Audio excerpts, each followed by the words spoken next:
We're gonna take these pieces, we're gonna do the easiest technique we know. Hold the flat iron vertical, clamp, turn, pull down.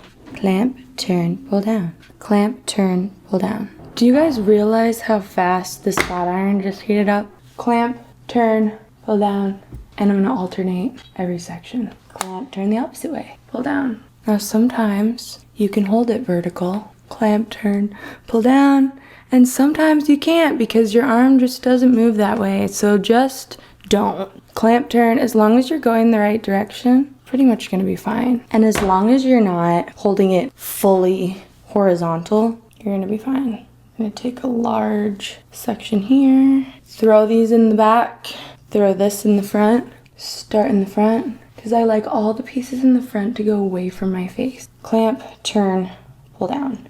Clamp, turn. I like to just hold the end of the hair to feed it in, to still create a bit more of a vertical angle, and just have more control so that the ends aren't slipping out. And then every time I go through a section, I ribbon over it just to let it cool in like a perfect ribboned pretty piece. We're going forward because that's what's easiest. I love using a flat iron to curl because it's so fast. It smooths the hair. Sometimes with a curling iron, you're like, oh, I didn't hold that long enough.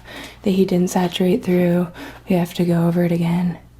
I pretty much never have to do that with a flat iron unless it got too curly and then I'm smoothing it out. So the main thing is with these, you want the ends to stay a little bit straighter.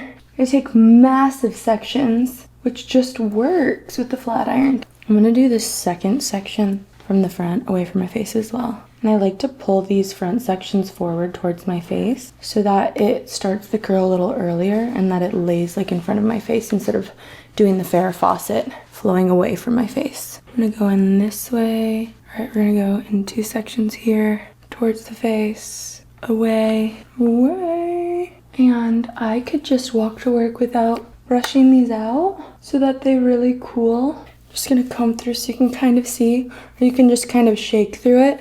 And so it keeps your hair really shiny but adds movement, which I feel like just gives you enough body where you feel like your hair is less dirty and more fresh. What do we think? Day 3 dirty hair. If I can do it, you can do it too, because I don't even have that much hair. Happy Friday. Goodbye.